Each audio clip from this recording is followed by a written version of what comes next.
Pada tahun ke-7 masa kenabian, kekejaman dari kaum kafir Quraisy terhadap pemeluk Islam semakin menjadi-jadi. Siapapun yang memeluk Islam akan disiksa, hingga akhirnya Rasulullah beserta para pengikutnya diusir dan diasingkan dari Mekah. Mereka pun tinggal di sebuah lembah perbukitan yang sangat panas dan gersang selama 3 tahun lamanya. Di sana, kaum kafir Quraisy memutus total jalur perdagangan dan bantuan, hingga menyebabkan umat Islam mengalami kemiskinan dan kelaparan yang sangat parah. Namun meski dalam penderitaan yang luar biasa, keteguhan iman mereka tidak luntur sedikit pun.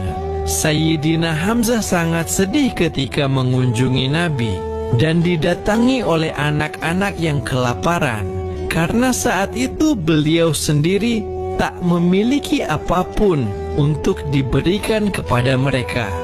Melihat itu, beliau pergi ke kota Mekah dengan harapan bisa memperoleh bantuan untuk kaum muslimin. Namun sesampainya di sana, beliau justru melihat Abu Lahab yang tengah menyiksa seorang pria karena ketahuan memeluk Islam. Lalu dengan tegas Hamzah berkata, "Lepaskan dia, wahai Abu Lahab. Jika kalian melakukannya, maka aku bersumpah akan menebas kalian di tempat." Abu Lahab seketika ciut nyalinya, menyadari bahwa Hamzah adalah sosok pemberani yang tidak pernah main-main dengan ucapannya. Di saat yang sama Abu Sufyan muncul. Dia pemimpin utama kaum kafir Quraisy yang paling keras menentang dakwah Rasulullah. Perdebatan sengit pun terjadi, hingga akhirnya Abu Sufyan memilih untuk mengalah dan membebaskan mu'alaf tersebut, dengan syarat ia harus pergi dari Mekah untuk selamanya. Ketangguhan Sayyidina Hamzah ini membekas di hati banyak orang, menjadikannya tameng bagi kaum tertindas, hingga Rasulullah memberi gelar Singa Allah kepadanya. Sekembalinya dari kota Mekah, Sayyidina Hamzah bergegas menuju kediaman Rasulullah di lokasi pengasingan.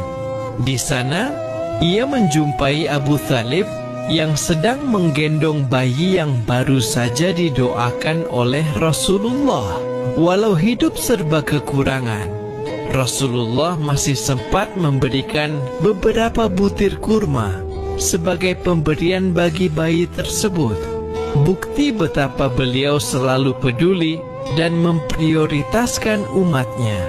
Hamzah kemudian melaporkan bahwa penduduk Mekah tidak ada yang berani menolong karena takut akan ancaman para petinggi Quraisy.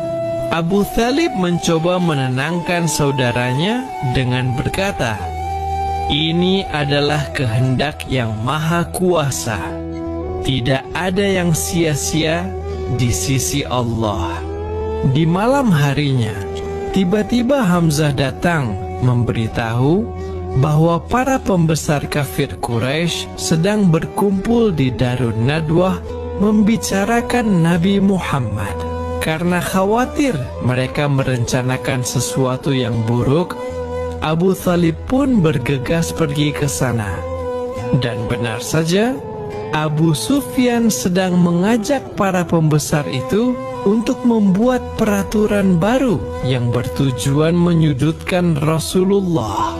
Ketika Abu Thalib sampai di sana, pembicaraan itu sudah selesai. Lalu Abu Sufyan menceritakan hasil pertemuan tadi, yang membahas soal ekonomi Mekah yang memburuk, dan menganggap Rasulullah jadi penyebabnya. Mereka takut Nabi akan menjadi ancaman tatanan sosial masyarakat Mekah dan merobohkan sistem oligarki Quraisy yang telah dibangun selama ini. Kemudian Abu Sufyan memperlihatkan pasukannya yang sudah disiapkan untuk melawan Rasulullah jika masih berdakwah di Mekah. Dia membujuk Abu Thalib untuk bergabung dengannya. Tapi paman Nabi itu menolak dengan tegas dan berkata, "Jika kamu menginginkan perang, ketahuilah kami tak gentar sedikit pun." Cinta dan pengorbanan Abu Thalib sungguh luar biasa. Meski banyak ancaman dan tekanan, beliau tetap membela Rasulullah. Namun, rasa khawatir tetaplah ada. Saat mau ke rumah Rasulullah, beliau mendengar Rasulullah sedang melantunkan surah Al-Fil yang punya makna, barang siapa yang menentang dan memusuhi Allah, maka akan binasa. Seketika hati Abu Thalib menjadi lebih tenang.